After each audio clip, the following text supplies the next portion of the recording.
Is Havoc still meta? Well, it pops meta before meta and goes into meta while already being in meta. Confused? Don't be, because in today's video you will learn about the talents, gear, essences, rotation, and everything you need to take your Havoc into raids and dungeons and find out if Havoc is still the best.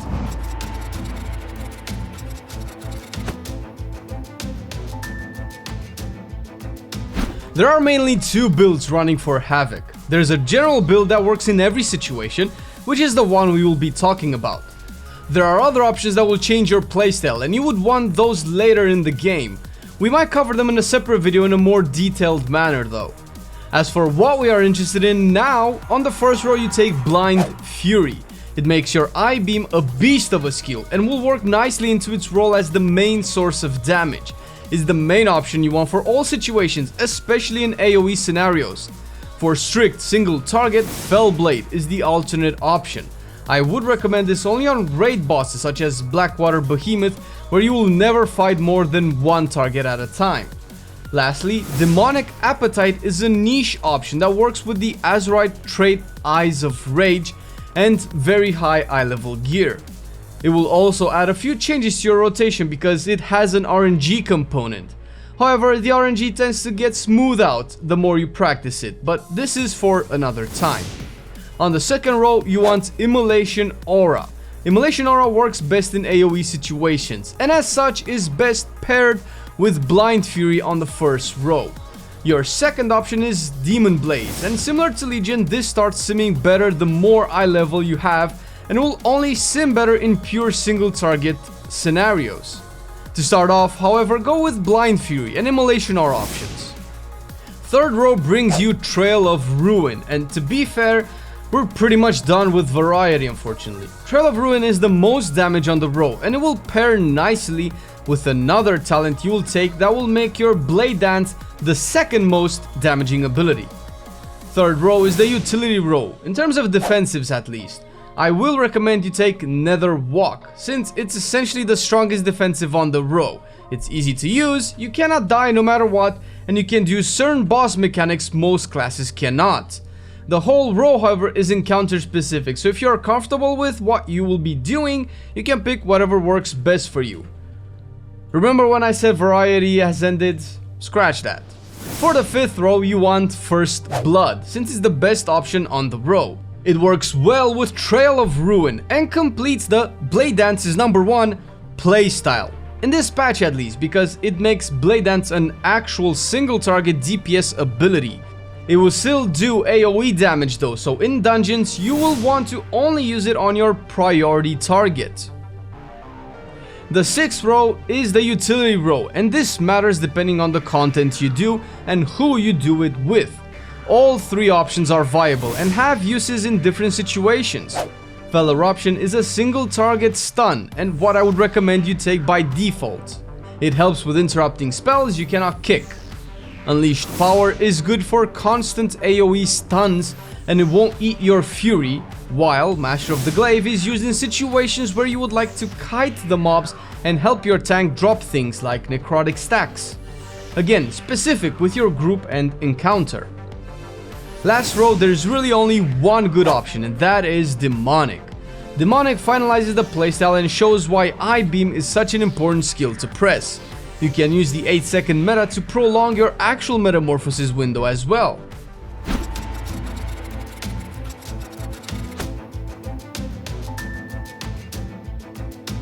Havoc Demon Hunter has pretty good stat distribution in terms of their strength. The good part is that you won't have to work too much to get that one single good piece. The bad part is that their value will change with every new item you get. The general accepted stat priority is agility at the top, meaning eye level, which is probably the best way to start gearing anyway. Second is versatility, followed closely by crit and haste with mastery at the bottom. If you don't have your main Azurite traits, which we will go over in a second, haste will probably be above versatility or very close by. Once you do start to gear yourself, the priority will change and you'll get something like this, which is my stat priority. Even if the distribution looks like it's all over the place, the individual stats are still pretty close to each other. Since I have the traits mentioned, haste is actually really low for me. But this is an example of how things can change once you get more gear. If you want to play casually, then you probably won't need to worry about this. If you like getting every single point of damage out of your character, you have to sim yourself. There's no better way since unfortunately this is the gearing system. There's no good way to tell for sure if an item is an upgrade or not because of the way stats interact with each other. And with that in mind, you can start looking for trinkets. There are a lot of trinkets that can do good work, and as long as you are following your stat priority when choosing them based on their effects, you should be good.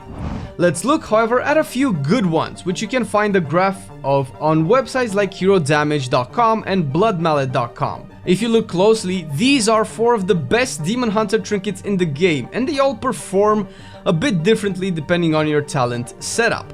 Regardless of what build you are running, they will still be the best. Ashvane's Razor Coral is overall the best one for all situations.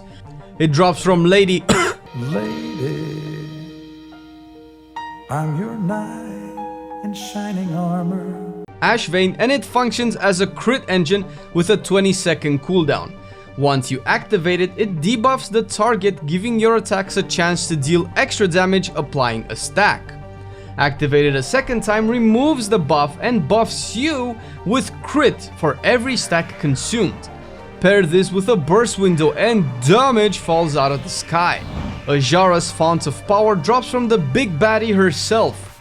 Has a built-in crit passive with an active that gives you massive amounts of agility, which is going to be your main stat almost every time. Keep in mind that you have to cast it for 4 seconds, so normally you want to use this around 7 seconds before the pull. Dribbling Ink Pod is a good replacement if you don't have the ones mentioned. It drops from Orgozoa and has a unique little mechanic where it can pop for crazy amounts of damage during execute phases. If you can prepare for its proc, you can do upward to 500k or more damage. Phial of the Arcane Tempest is the other replacement. This drops from the Radiance and performs better in AoE situations like Mythic Dungeons, where I would actually recommend you use it as well. Moving on to Azurite Traits. There is one main build you would want with a few variations, based on what pieces you get, because it might be impossible to get the perfect Azurite combination. Furious Gaze is by far the best trait you want stacked 3 times. It makes your eye beam crack open a can of haste on your foes. This will give your demonic windows insane attack speed and will be your burst windows in any fight. You will also want one chaotic transformation, which will alter your rotation a bit, but it's really good for your opener plus more damage overall. The rest of the slots you will fill with what you have, but ideally you want Undulating Tides since it has the most raw damage output as long as you can stay above 50% HP. One mention about the Eyes of Rage trait, which can and should change your build. Having one of these makes your eye beam come off cooldown faster. To take full advantage of the trait, you will go with Demonic Appetite as your tier 1 talent to generate those extra soul fragments. This build works better in raids, but top Havocs use it to push plus 19 keys as well. This is a bit more gear reliant, and I would recommend it if you have brushed up on the basics already, because the guide itself is already establishing a foundation for you. We won't discuss too many advanced things here though.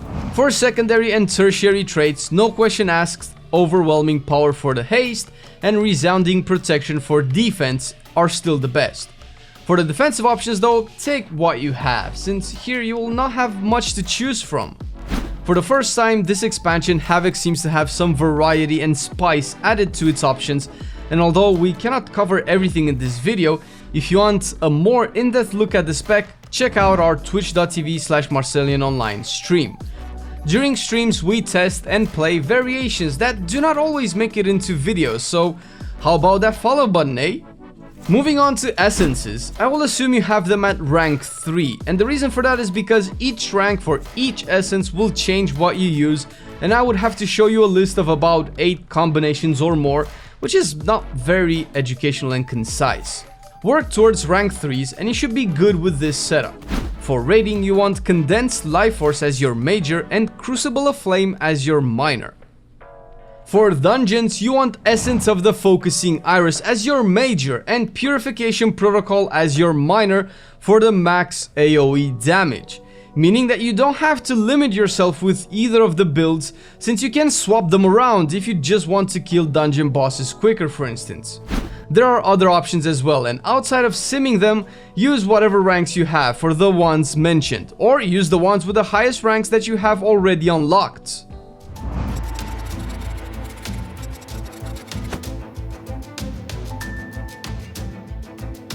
Before detailing a few rotation tips, you need to understand how demonic works. The 8 seconds of meta can be added on top of your normal meta window and vice versa. Optimizing your I-beam usage is key, especially with Blind Fury on the first row. As such, going forward with the rotation, I will be assuming you are going with the basic / starter build that has Blind Fury and Immolation Aura talented. For the opener, you want to cast Immolation Aura 2 seconds before the pool starts and you pre-pot. Rush in and use Demon's Bite to generate 30 Fury, after which you I-beam for your first meta window. Use Death Sweep and then pop your actual Metamorphosis skill. The reason you do this is twofold. 1. You want your I-beam on cooldown as soon as possible to maximize your demonic, and 2. You want to take advantage of the chaotic transformation trait that will reset Death Sweep, since besides I-beam, Blade Dance or Death Sweep has the biggest priority.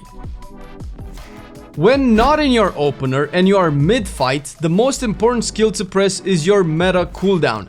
Of course, if you can take full advantage of it and you will not need it later on. Immolation Aura is the next one you want on cooldown, followed by Blade Dance. I-beam is next on the list, followed by Chaos Strikes. Fill in with Demon's Bite last when you don't have the fury to do any of the above. The rotation mentioned works the same for AoE as well, since the main buttons you want to press in single target do the most AoE damage as well. The only little thing you can optimize is making sure you save I-beam if in a few seconds more enemies would appear to be hit by it. Is Havoc still the best? It certainly is one of the most reliable melee DPS specs in the game. It's constantly performing at the top of the meters no matter what, and since momentum has lost track, it's very hard to mess up while you play it. If you want to go with Havoc, you cannot go wrong because Havoc is just too good.